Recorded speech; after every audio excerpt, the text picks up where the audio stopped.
انشاءاللہ العزیز اس پروگرام میں ہم مختلف مواقع اور مختلف لوگوں کے لیے کی جانے والی دعاؤں کے بارے میں بات کریں گے۔ آج کے اس ابتدائی پروگرام میں ہم دعا کے آداب اور قبولیت کے مواقع وغیرہ کے موضوع پر بات کریں گے۔ دعا کیا ہے؟ دعا بندے کی اپنے رب سے التجا ہے، فریاد ہے، اس بات کا اظہار ہے کہ اے رب میں محتاج ہوں،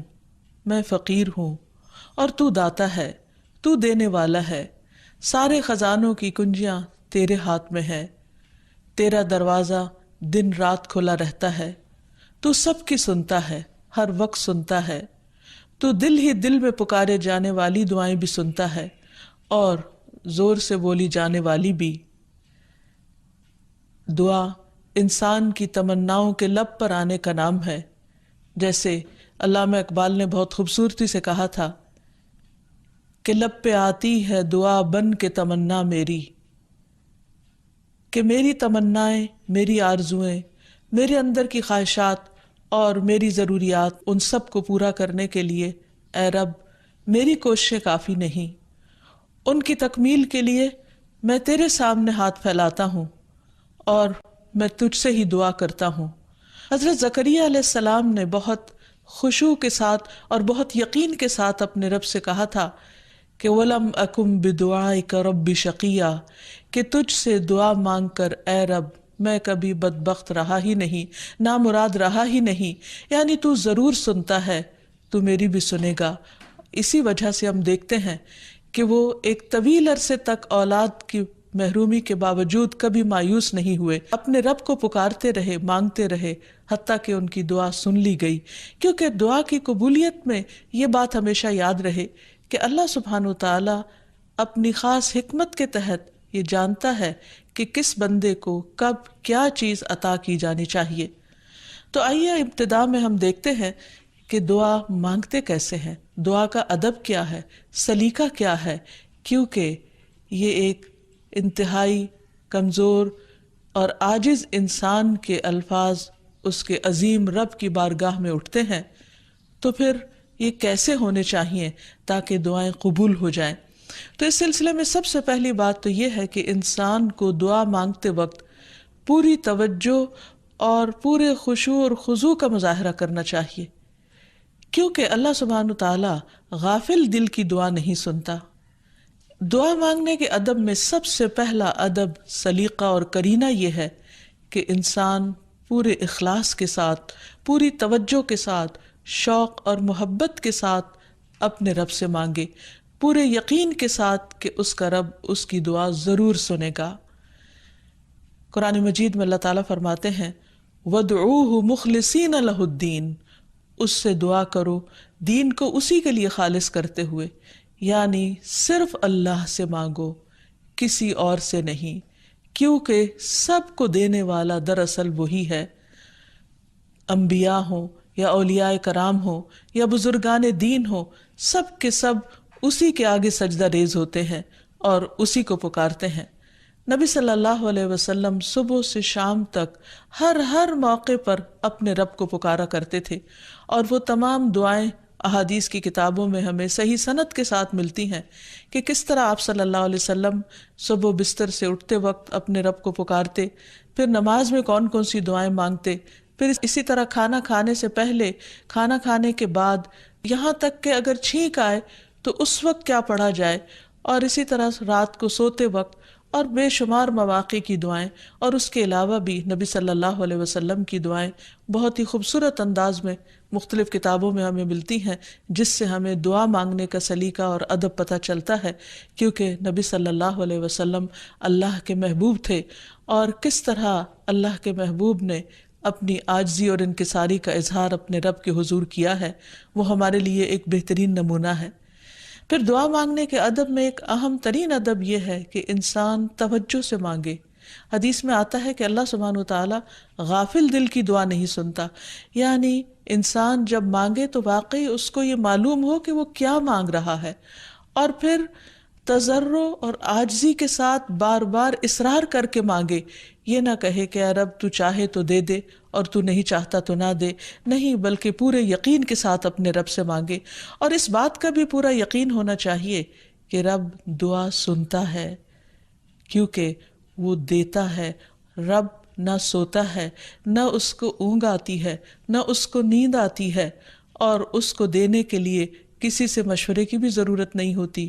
کوئی اس پر جبر نہیں کر سکتا، کسی کا اس پر زور نہیں. اس لیے انسان جب اس سے مانگے تو یہ سوچ کے مانگے کہ اس کو دینے میں پورا پورا اختیار ہے اور وہ میری دعا بھی ضرور سنے گا.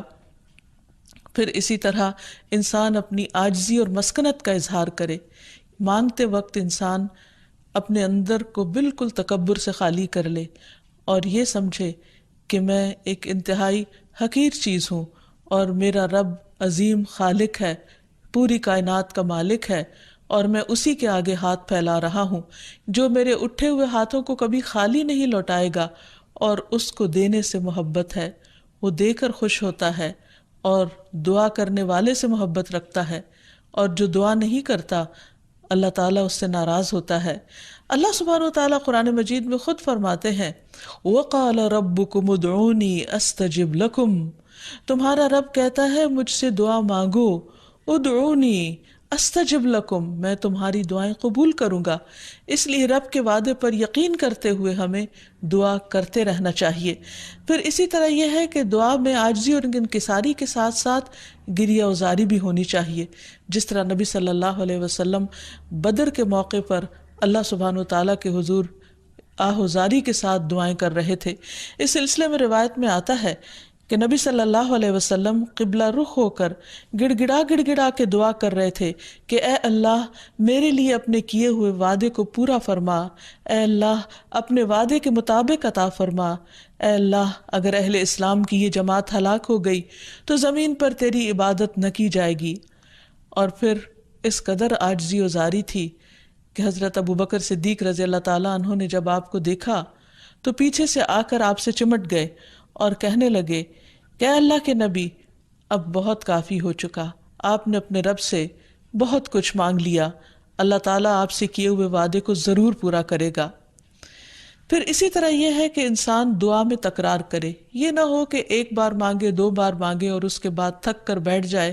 اور یہ کہے کہ میری دعا تو سنی نہیں جاتی، اس لیے دعا مانگنے کا فائدہ نہیں. نہیں، ہم دیکھتے ہیں کہ کس طرح انبیاء علیہم السلام مسلسل دعائیں مانگتے رہے، اصرار کے ساتھ مانگتے رہے.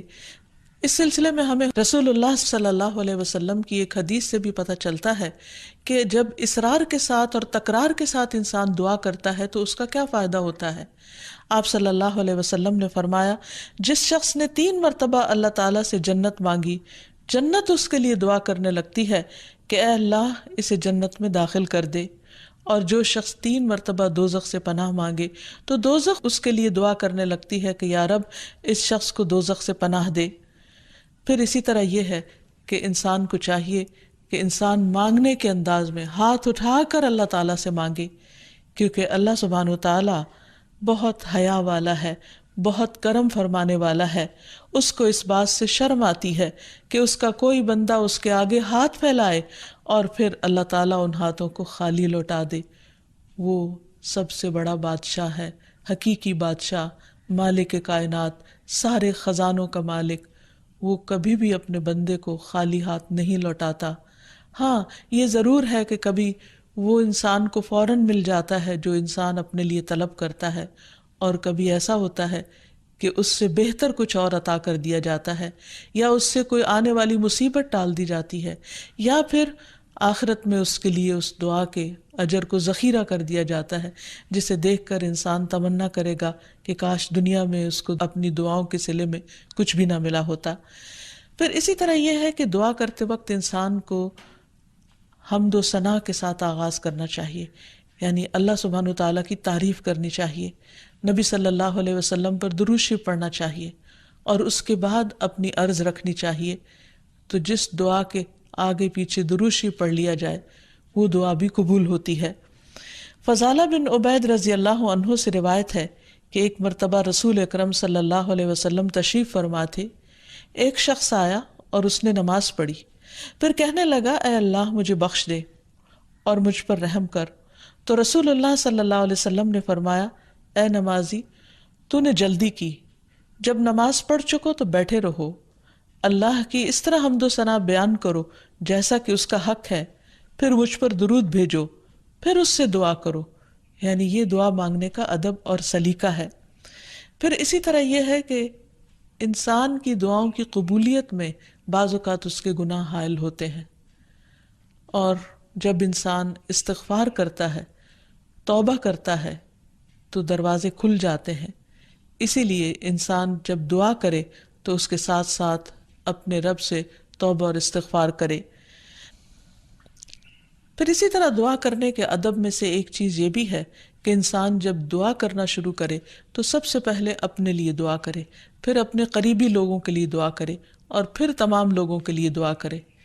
جیسے حضرت ابراہیم علیہ السلام کی دعا میں آتا ہے ربنا اغفر لی ولوالدی وللمؤمنین یوم یقوم الحساب، کہ اے ہمارے رب مجھے بخش دے اور میرے والدین کو بخش دے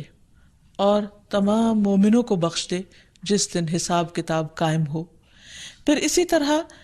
دعا مانگنے کے آداب میں سے یہ بھی ہے کہ انسان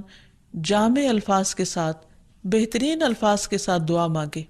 اور اس سلسلے میں ہم دیکھتے ہیں کہ نبی صلی اللہ علیہ وسلم سے بڑھ کر کس کے الفاظ جامع ہو سکتے ہیں، کمپریہنسو، کہ کم الفاظ میں زیادہ بڑی چیزیں مانگی گئی ہیں۔ اس لیے ہمیں مسنون دعاؤں کو یاد کرنے اور ان کو پڑھنے کا بھی اہتمام کرنا چاہیے۔ نبی صلی اللہ علیہ وسلم کو جو خاص چیزیں عطا کی گئی تھی ان میں سے ایک چیز جوامع الکلم تھی، جس کے بارے میں آپ نے فرمایا اوتی تو جوامع الکلم، مجھے جامع بات کہنے کی صلاحیت بخشی گئی ہے، یعنی کم الفاظ میں زیادہ بڑا مضمون۔ پھر اسی طرح انسان کو اپنے نیک اعمال کو وسیلہ بنا کر دعا کرنی چاہیے۔ اگر زندگی میں انسان نے خالصتاً اللہ تعالیٰ کے لیے کچھ کام کیا ہو تو مشکل وقت میں، تکلیف کے وقت میں، پریشانی کے وقت میں انسان اپنے رب کے سامنے اس نیک عمل کا ذکر کر کے اس کے وسیلے سے دعا کرے۔ جیسے ہمیں ایک حدیث سے پتہ چلتا ہے کہ کچھ لوگ کہیں سفر پر جا رہے تھے تو راستے میں بارش شروع ہو گئی، بارش سے بچنے کے لیے انہوں نے غار میں پناہ لی، تو اتنے میں ایک بڑا پتھر لڑک کر غار کے دروازے کے آگے آ گرا اور غار کا دروازہ بند ہو گیا، اور اس طرح وہ باہر نہیں نکل پا رہے تھے۔ تو اس وقت ان تینوں نے آپس میں یہی سوچا کہ ہم اپنے اس عمل کو سامنے رکھ کر اللہ تعالیٰ سے دعا کرتے ہیں جو خالصتاً ہم نے اللہ تعالیٰ کی رضا کے لیے کیا۔ تو بہرحال تینوں نے اپنے اپنے نیک عمل کا ذکر کیا، جس کی بدولت ان کی دعا قبول ہو گئی اور غار کے پتھر ہٹ گیا جو کہ بظاہر ناممکنات میں سے تھا، اور اس طرح وہ لوگ وہاں سے نکل آئے، ادروائز ان کی زندگی بھی خطرے میں تھی۔ پھر اسی طرح یہ ہے کہ اللہ تعالیٰ کے خوبصورت ناموں کو وسیلہ بنا کر دعا کرنی چاہیے۔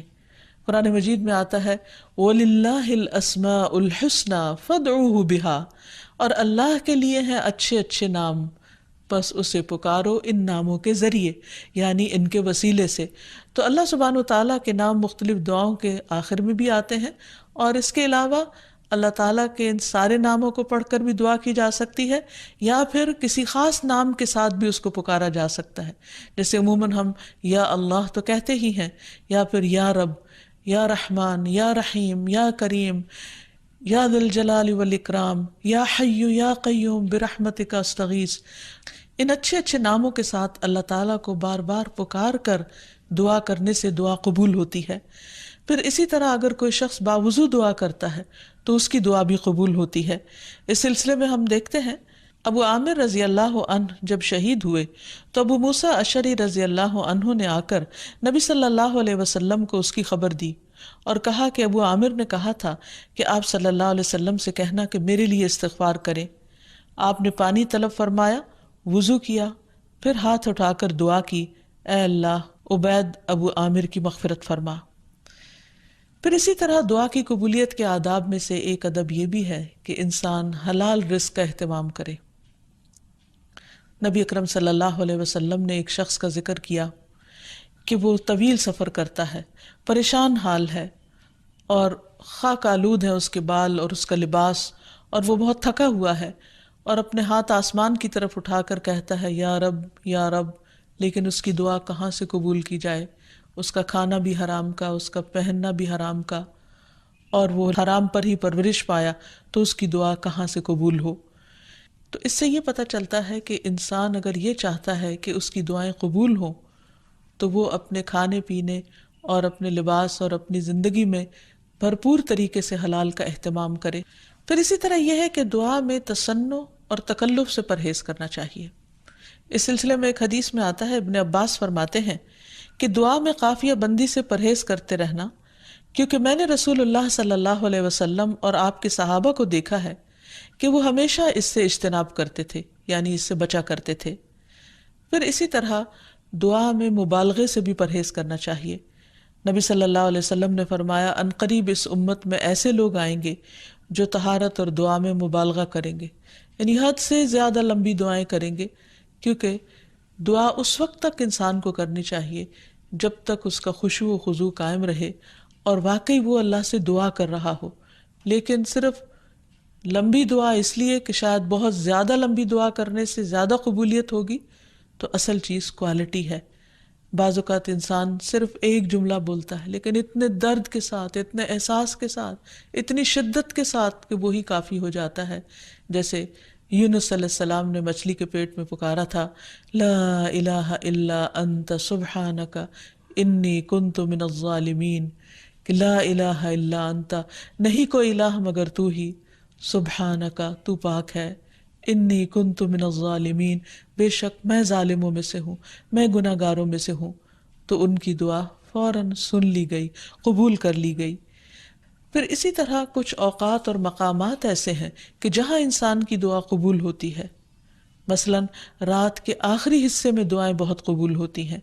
حدیث میں آتا ہے، رسول اللہ صلی اللہ علیہ وسلم نے فرمایا، ہمارا رب تبارک و تعالی ہر رات کو اس وقت آسمان دنیا پر آتا ہے جب رات کا آخری تہائی حصہ رہ جاتا ہے۔ وہ کہتا ہے، کوئی مجھ سے دعا کرنے والا ہے کہ میں اس کی دعا قبول کر لوں؟ کوئی مجھ سے مانگنے والا ہے کہ میں اسے عطا کر دوں؟ کوئی مجھ سے بخشش طلب کرنے والا ہے کہ میں اسے بخش دوں؟ یعنی اگر کوئی اس وقت مجھ سے دعا کرے گا تو میں ضرور اس کی دعا قبول کر لوں گا۔ لیکن عموماً رات کے آخری حصے میں انسان گہری نیند میں چلا جاتا ہے اور یہ قبولیت کا وقت اس سے کھو جاتا ہے۔ تو اس خصوصی طور پر اگر انسان کی زندگی میں کوئی پریشانی ہو یا کچھ چیزوں کے بارے میں وہ واقعی سنجیدہ ہو کہ وہ اسے ملنی چاہیے دنیا اور آخرت کی کامیابیوں میں سے، بھلائیوں اور خیر میں سے، تو اس کو چاہیے کہ اس وقت میں دعا کا اہتمام کرے۔ نبی صلی اللہ علیہ وسلم نے یہ بھی فرمایا کہ تمام اوقات سے زیادہ بندہ پچھلی رات میں اپنے رب کے قریب ہوتا ہے، پس اگر تم سے ہو سکے تو تم اس گھڑی میں اللہ کو یاد کرنے والوں میں سے بن جاؤ تو ضرور بن جاؤ۔ پھر اسی طرح اذان کے بعد اور اقامت سے پہلے دعا قبول ہوتی ہے، یعنی مؤذن جب اذان دے رہا ہو تو جو الفاظ وہ دہرا رہا ہو ان کو دہراتے جانا چاہیے، سوائے حی علی الصلاح اور حی علی الفلاح کے، کہ اس کے جواب میں لا حول ولا قوت الا باللہ پڑھنا چاہیے۔ اور جب مؤذن اذان کہہ چکے تو اذان کے بعد کی دعا پڑھ کے، درود شریف پڑھ کر، جو بھی انسان کے دل میں حاجت ہو وہ اپنے رب کے سامنے رکھے، تو وہ دعا کے قبولیت کا وقت ہوتا ہے، اس وقت آسمان کے دروازے کھلتے ہیں۔ تو اس وقت انسان کو یہ وقت ضائع نہیں کرنا چاہیے اور چھوٹی چھوٹی چیزیں بھی اپنے رب سے مانگتے چلے جانا چاہیے تاکہ انسان کسی انسان کا محتاج نہ ہو۔ پھر اسی طرح سجدہ میں انسان اپنے رب کے بہت قریب ہوتا ہے، اس وقت دعائیں خوب سنی جاتی ہیں، تو خوب انسان کو پکارنا چاہیے۔ فرض نماز کے بعد دعا قبول ہوتی ہے، تو فرض نماز کے بعد آیت الکرسی پڑھنا اور دعا مانگنا انسان کے فائدے میں ہے، بجائے اس کے کہ انسان فوراً مصلی سے اٹھ جائے یا ادھر ادھر کی باتیں شروع کر دے۔ پھر اسی طرح جمعے کے دن ایک خاص گھڑی ہوتی ہے جس میں انسان کی دعا قبول ہوتی ہے، اور اس کے بارے میں ایک روایت میں آتا ہے کہ وہ جمعے کے دن کی آخری گھڑی ہوتی ہے۔ تو بہرحال جمعے کے دن خصوصی طور پر دعاؤں کے مانگنے کا اہتمام کرنا چاہیے۔ پھر اسی طرح ماہ رمضان میں ہر دن اور رات میں ایک گھڑی ایسی ہوتی ہے کہ جس میں دعا قبول ہوتی ہے، اس وقت بھی زیادہ سے زیادہ دعائیں مانگنی چاہیے۔ عرفہ کے دن اللہ سبحانہ و تعالیٰ سب سے زیادہ لوگوں کو جہنم کی آگ سے آزاد کرتا ہے، تو اس دن وہاں کے لوگ جو حج پر گئے ہیں وہ تو دعائیں مانگتے ہی ہیں، اور جو لوگ نہیں بھی جا سکے وہ بھی اس دن کی برکت سے فائدہ اٹھاتے ہوئے خوب دعائیں کریں۔ پھر اسی طرح بارش ہوتے وقت بھی دعا قبول ہوتی ہے۔ پھر زمزم پیتے وقت دعائیں قبول ہوتی ہیں، قرآن مجید کی تلاوت کے بعد دعا قبول ہوتی ہے، تو انسان کو ان مواقع سے خوب خوب فائدہ اٹھانا چاہیے۔ پھر اسی طرح مریض اور میت کے پاس جو دعائیں کی جاتی ہیں وہ بھی قبول ہوتی ہیں۔ اور آخر میں یہ کہ رسول اللہ صلی اللہ علیہ وسلم نے بعض ایسے کلمات بتائے ہیں کہ جن کے ساتھ اگر اللہ تعالیٰ کو پکارا جائے تو انسان کی دعا قبول ہوتی ہے، اور وہ ہیں اللهم إني أسألك يا الله الأحد الصمد الذي لم يلد ولم يولد ولم يكن له كفوا أحد أن تغفر لي ذنوبي انک انت الغفور الرحیم۔ اے اللہ بے شک میں تجھ سے سوال کرتا ہوں، اے اللہ جو اکیلا ہے، بے نیاز ہے، ایسی ذات ہے جس نے کسی کو جنم نہیں دیا اور نہ ہی وہ جنم دیا گیا اور نہ ہی اس کا کوئی ہمسر ہے، یہ کہ تو میرے لیے میرے گناہوں کو بخش دے، بے شک تو بہت بخشنے والا نہایت مہربان ہے۔ تو نبی صلی اللہ علیہ وسلم نے اس شخص کے بارے میں جو یہ دعا پڑھ رہا تھا، آپ نے 3 بار فرمایا کہ اس کو بخش دیا گیا، اس کو بخش دیا گیا، اس کو بخش دیا گیا، کیونکہ اس نے اللہ سبحانہ وتعالیٰ کی ان صفات کے ساتھ، ان ناموں کے ساتھ اللہ تعالیٰ سے دعا کی تھی۔ تو اللہ تعالیٰ سے دعا ہے کہ وہ ہماری دعاؤں کو بھی سن لے اور ہمیں قبولیت کے اوقات سے بھرپور فائدہ اٹھانے کی توفیق دے اور ہمیں دعائیں مانگنے کے آداب سکھا دے۔ وآخر دعوانا ان الحمد للہ رب العالمین۔ السلام علیکم ورحمۃ اللہ وبرکاتہ۔